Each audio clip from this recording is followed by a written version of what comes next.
Terima kasih Dek Agustin. Undang Mas, jadi saya Dek dong. Ya.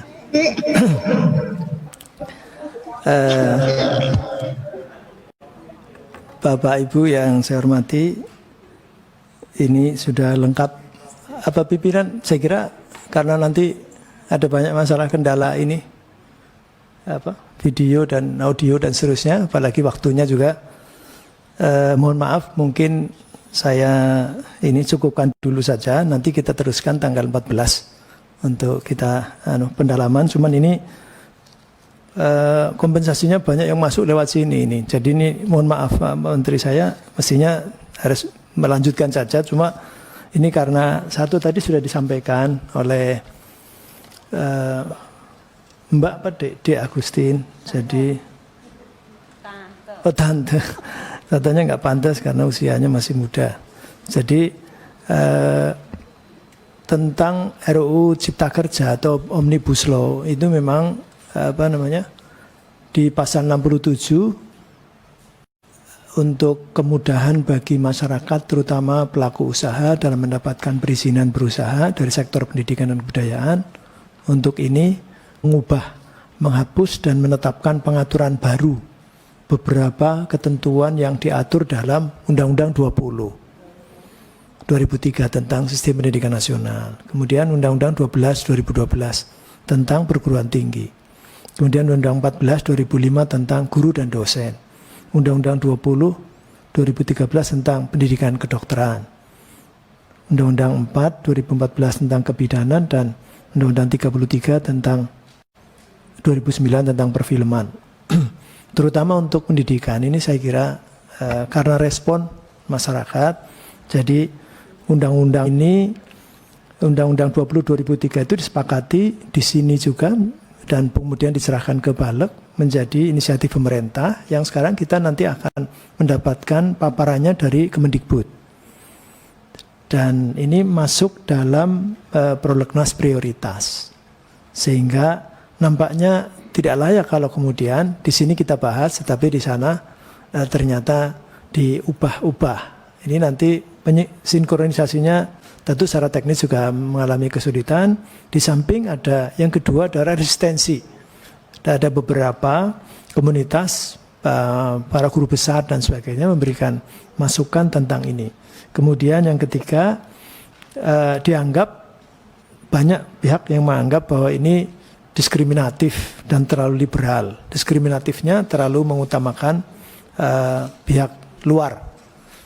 Artinya yang lain, artinya orang luar, dosen luar tidak terlalu mendapatkan syarat-syarat kompetensi tertentu yang ditentukan di sini, sementara dosen dalam negeri ada syarat-syarat yang sangat rumit, guru dan dosen maksud saya. Kemudian kalau tentang anggaran, ini sesungguhnya nanti dipersiapkan juga di dalam pendalaman, karena ini dulu kan Kemenristek Dikti itu jadi kementerian tersendiri dan anggarannya besar, 40 triliun lebih. Kemudian menjadi Kemendikbud, menjadi dirjen sendiri. Itu juga sampai 2020 di atas 30 triliun. Nah sekarang ini dari paparan tadi 27, meskipun di nota keuangan ada 33 triliun, tidak tahu. Ini turun, ini apa tidak akan menjadi masalah di kemudian hari, atau mungkin nanti perlu sekali lagi di pendalaman. Kemudian yang terakhir, ini nampaknya bukan hanya WA atau SMS atau apa, tapi komunitasnya ada di atas nih. Jadi selalu saja ada problematika kita adalah di guru. Guru itu adalah guru honorer yang memang oleh Dirjen GTK juga sudah disampaikan, kita memang butuh mereka. Kalau kemudian dibutuhkan 700, bahkan diralat oleh Dirjen GTK bukan 700 Pak, sekarang 900.000. Nah 900.000 guru. Nah ada sisa yang lalu dari 340.000 lebih itu 157.000 adalah honorer K2.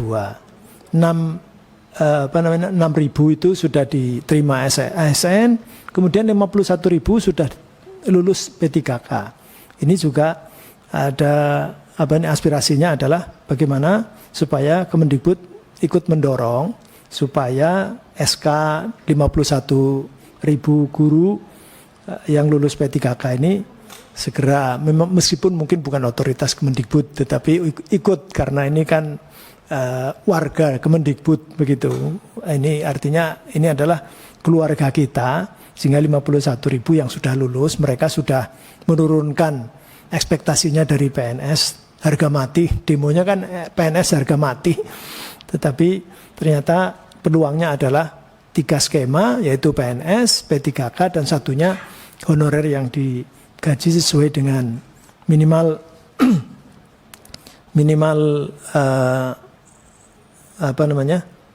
UMR.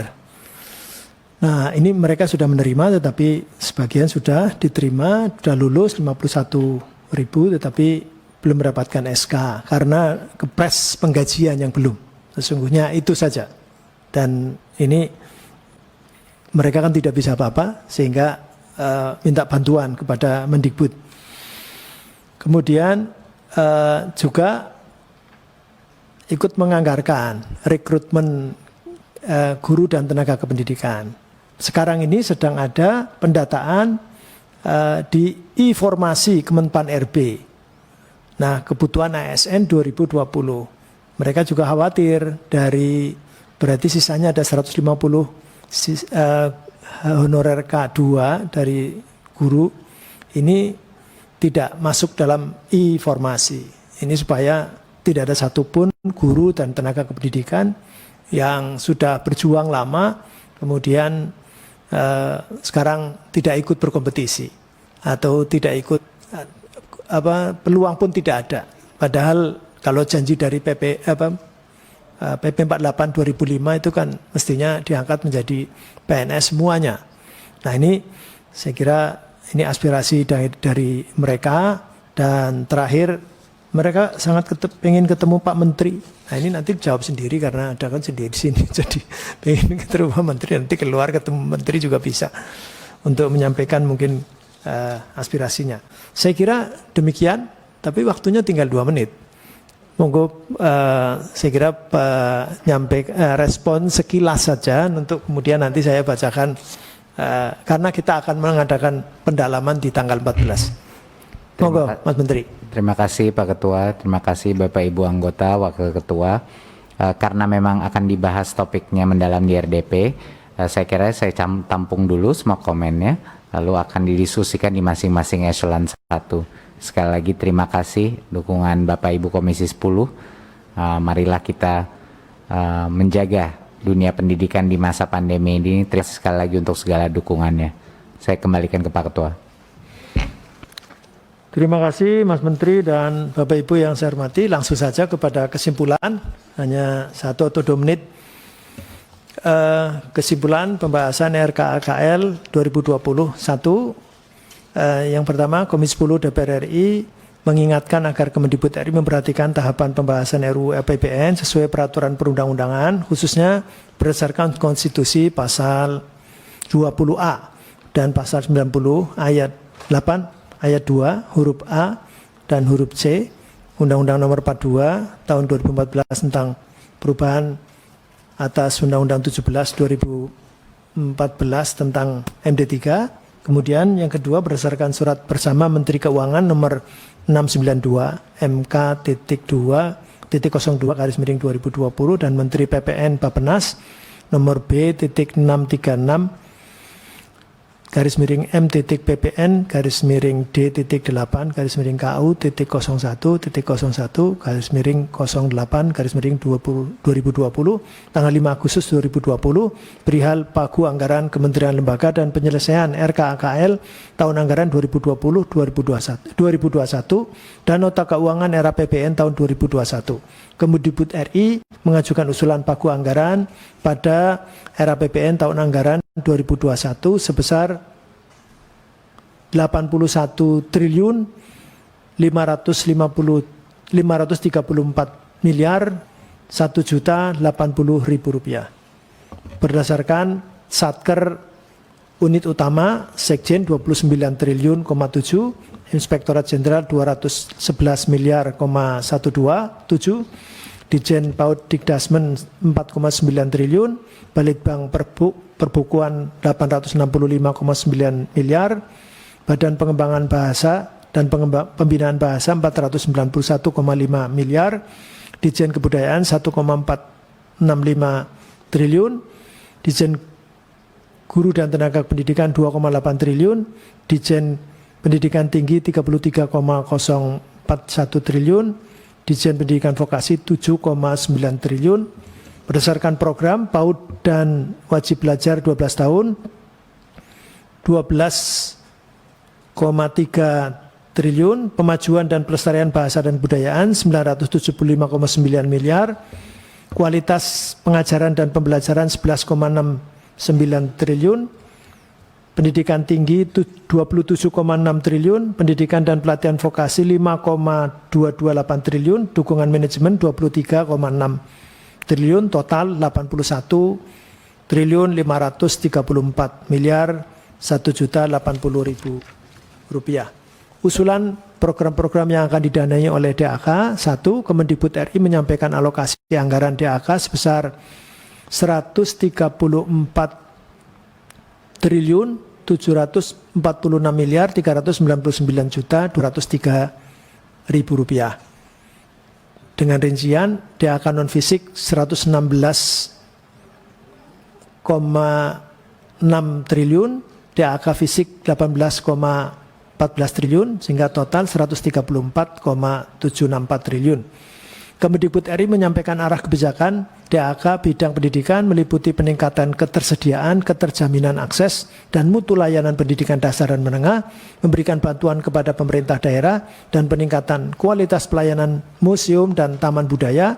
Namun ada perubahan implementasinya, yaitu DAK non-fisik, penyaluran dana bantuan operasional langsung ke satuan pendidikan, penambahan unit kos dasar untuk bantuan operasional PAUD, penyesuaian unit kos BOS sesuai dengan kriteria daerah. Kemudian DAK fisik penentuannya melalui pendekatan ketuntasan mengacu pada SPM, standar pelayanan minimum.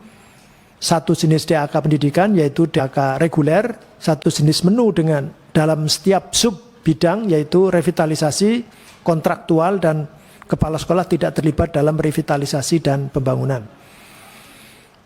Sikap dan pandangan Komisi 10 DPR RI. 1. Komisi 10 DPR RI mendesak Kemendikbud RI untuk menyampaikan rincian program dan kegiatan serta sasaran dan targetnya dengan memperhatikan antara lain rekomendasi panja pembelajaran jarak jauh, catatan rapat selama pembahasan pagu indikatif era APBN tahun anggaran 2021, serta pandangan catatan raker hari ini sebagai bahan pendalaman RDP dengan eselon 1 Kemendikbud RI. Kemudian yang kedua, Komisi 10 DPR RI mendorong Kemendikbud RI untuk memberikan penjelasan mengenai perubahan kebijakan DAK fisik dan non-fisik, antara lain penghapusan jenis DAK afirmasi dan DAK penugasan.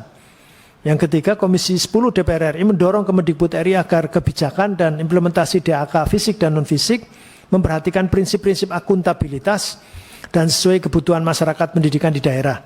4. Komisi 10 DPR RI dan Kemendikbud RI sepakat akan melakukan RDP untuk pendalaman terhadap program dan pagu anggaran sementara era APBN tahun anggaran 2021 pada minggu ketiga, pekan ketiga bulan September 2020. Demikian saya kira Bapak Ibu. Ada revisi cukup ya? Karena kita akan melanjutkan RDP nanti insya Allah kira-kira tanggal 14 September. Demikian Bapak Ibu, mungkin kata penutup dari Pak Mendikbud cukup. Saya kira izin pimpinan dan anggota Komisi 10 dengan mengucapkan alhamdulillah, syukur kepada Allah Subhanahu wa taala, dan terima kasih kepada semua pihak, Mas Menteri, anggota yang dengan sabar mengikuti acara ini lebih dari 2 jam. Lebih mohon maaf lebihnya sampai 20 menit kalau hitungannya Kang Dede. Kalau hitungan saya sudah lebih dari 3/4 jam ini. Saya mengucapkan terima kasih dan rapat dinyatakan ditutup. Assalamualaikum warahmatullahi wabarakatuh. Waalaikumsalam. Terima Pak Fikri.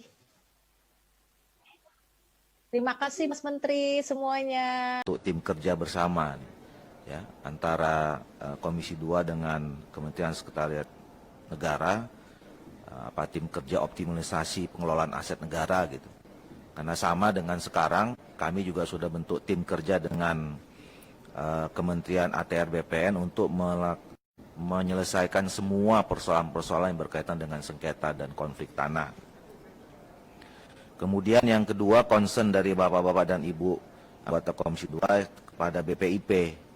Ya, saya kira Pak Sestama sudah menangkap bahwa kami mendukung penuh sebetulnya. Ya, karena Pancasila ini masalah ideologi, masalah yang sangat penting. Bahkan sebetulnya harusnya anggarannya cukup besar. Tetapi selama memang programnya jelas. Oleh karena itu nanti saya kira setelah ini nanti di dalam rapat-rapat berikutnya, ya tolong dipersiapkan kira-kira program sosialisasi, kalau saya sih menyebutnya membumikan atau mengarus utamakan Pancasila di dalam kehidupan berbangsa, bernegara dan bermasyarakat gitu, secara lebih konkret. Sehingga kalaupun memang programnya jelas dan ukuran-ukuran penyampainya itu juga terukur, saya kira tidak ada alasan kita semua akan mendukung. Baik Bapak Ibu sekalian, kita mungkin sudah bisa sampai kepada kesimpulan. Saya akan membacakan ada 5 kesimpulan, tolong ditayangkan.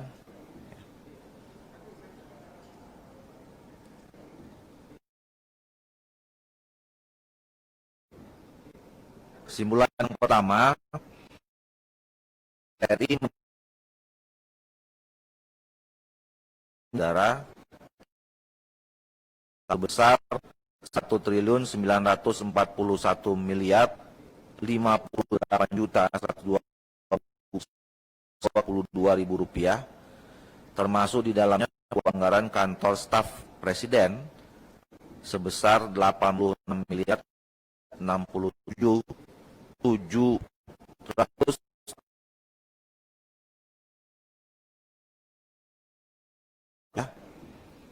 Namun untuk pengalokasian anggaran program dan kegiatan, Komisi 2 DPR RI meminta Setnek dan KSP melakukan penyesuaian, memperhatikan saran dan masukan yang disampaikan oleh Komisi 2 DPR RI yang kemudian akan dibahas kembali dan untuk ditetapkan pada rapat selanjutnya.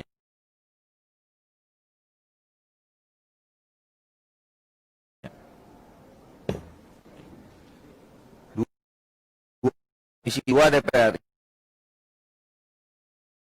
Sekretariat Kabinet tahun 2021 sebesar 339 miliar 755 juta 104.000 rupiah. Namun anggaran program dan kegiatan Komisi 2 DPR RI meminta Setkap melakukan penyesuaian dengan memperhatikan saran dan masukan yang disampaikan oleh Komisi 2 DPR RI yang kemudian akan dibahas kembali dan untuk ditetapkan pada rapat selanjutnya. Setuju, Pak?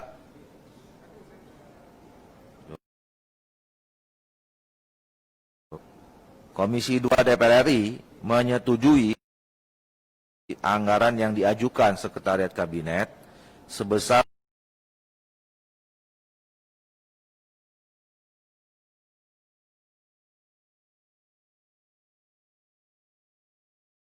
untuk memperjuangkannya dalam pembahasan di Badan Anggaran DPR RI. Setuju? Oke.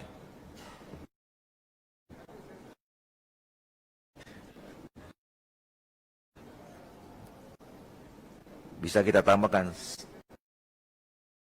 adil.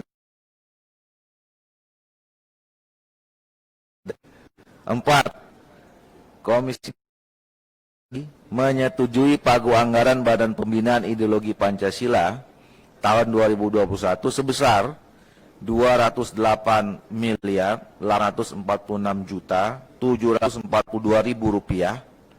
Namun untuk pengalokasian anggaran program dan kegiatan, Komisi 2 DPR RI meminta BPIP melakukan penyesuaian dengan memperhatikan saran dan masukan yang oleh Komisi yang kemudian akan dibahas kembali dan untuk diterapkan pada rapat selanjutnya. Setuju Pak ya? Pak Ketua izin Pak.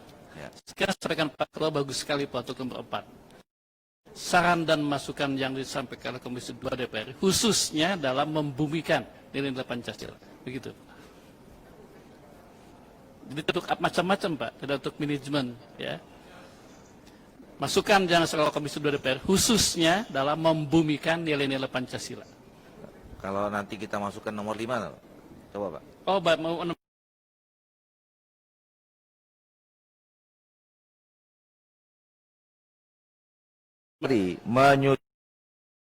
Tambah sebesar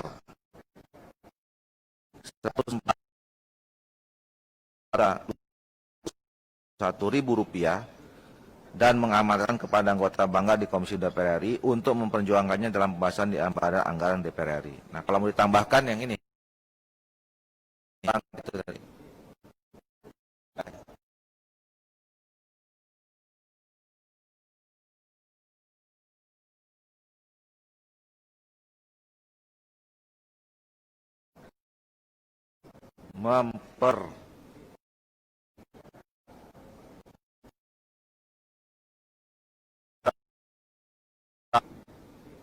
Program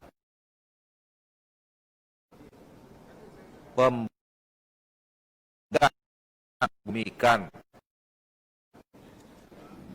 dan mengarus utamakan ideologi Pancasila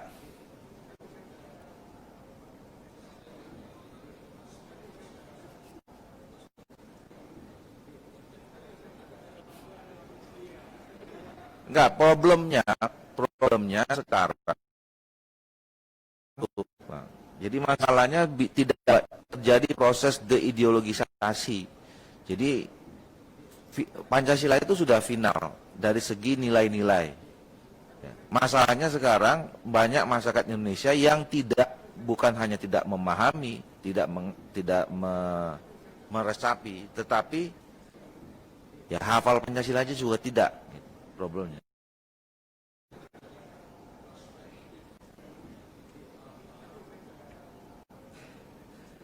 Atau nggak usah kita tambahkan lah ya.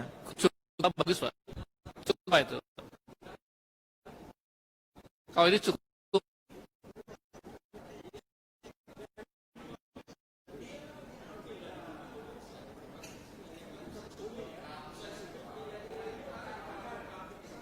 Atau mensosialisasikan lah.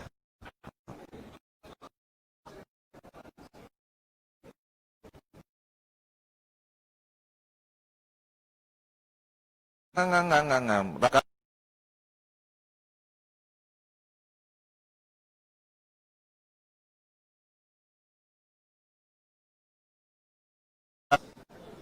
Nah, mungkin.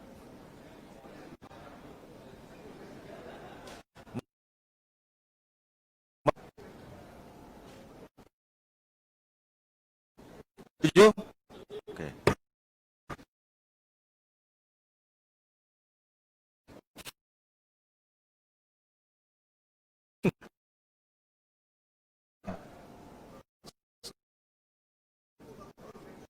Ya.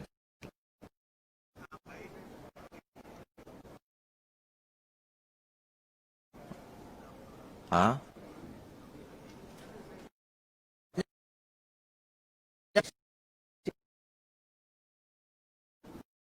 Jangan baca.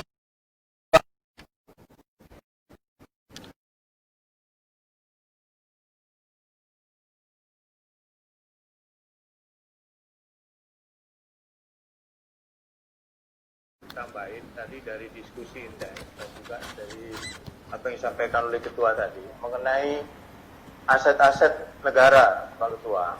Jadi kalau bisa Mensesnek ini menganggarkan anggaran yang khusus atau membentuk tim seperti kita dengan BPN itu yang khusus membahas mengenai aset-aset negara yang apakah itu sudah berubah kepemilikan ataukah sudah berubah fungsi karena nilainya cukup besar, Pak Ketua. Karena itu perlu dimasukkan di kesimpulan agar ini menjadi juga bahasan utama nantinya.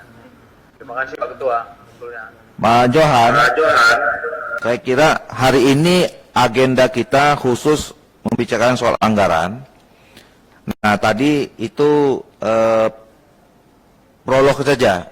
Jadi kan kita sudah sepakat, nanti kita akan bahas di rapat internal dan pada rapat kerja berikutnya, itu akan kita sepakati dibentuk antara Komisi 2 dengan Kementerian Sekretariat Negara. Gitu Pak ya?